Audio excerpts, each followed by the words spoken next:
Alright, this is James, and this is part 3 of the Peripheral Vascular System Assessment 5.1. We are going to do the peripheral vein exam. We are going to do the jugular vein pressure. And we're going to start out by raising the head of the bed at 45 degrees. And then we're going to look for the, turn your head please, jugular vein.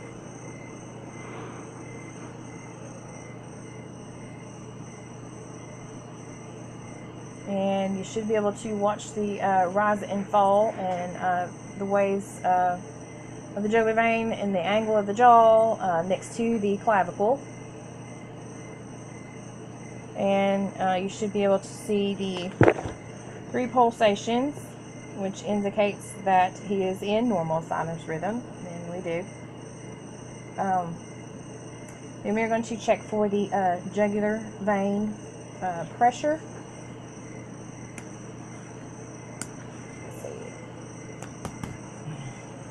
To do this, let's see, hold that. That's probably good. Okay, just keep your head turned. Alright, to do this, we're going to place, use 2 rulers, which I had 2 rulers, but my son has run off with them and went to bed. And I'm not sure where they are right now, so I'm going to improvise 2 rulers, and I'm going to place 1 ruler over the mid-clavicular line, or sorry, mid-axillary line, excuse me. And then place another ruler horizontal to where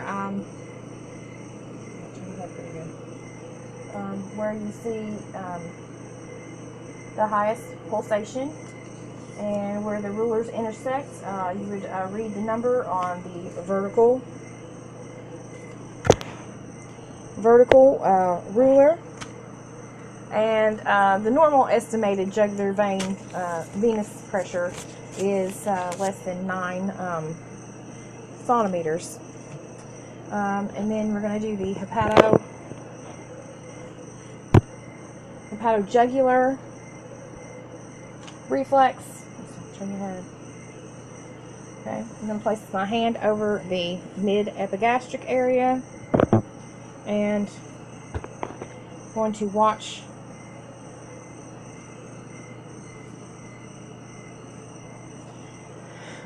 the jugular vein rise and fall as I apply pressure to the mid-epigastric area.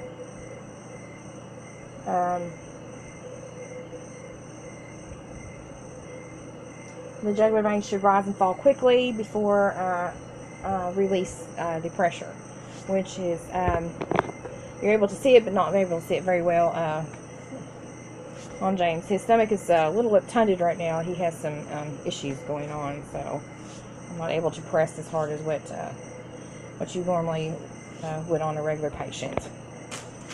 Okay, and then moving on, we are going to check arterial and venous insufficiency.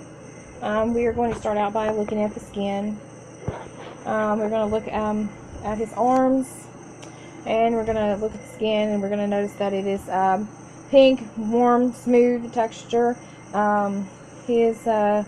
Check his nail beds, and his nail beds do have some slight clubbing. He has some obstructive sleep apnea and some COPD, so that's normal finding within his disease process. But they have he has no cyanosis or erythema, or he has no thinning of the nail beds. I'm going to check his cap refill.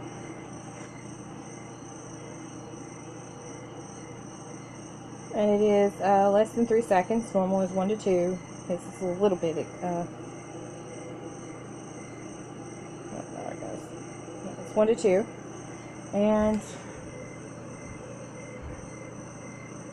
let's see, we're also going to check for the presence of good circulation. We notice that he does have hair that does cover his entire body, and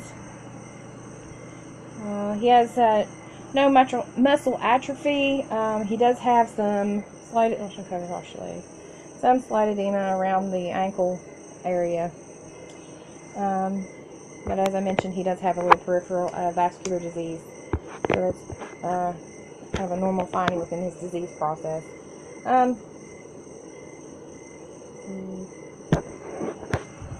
He has no varicose veins.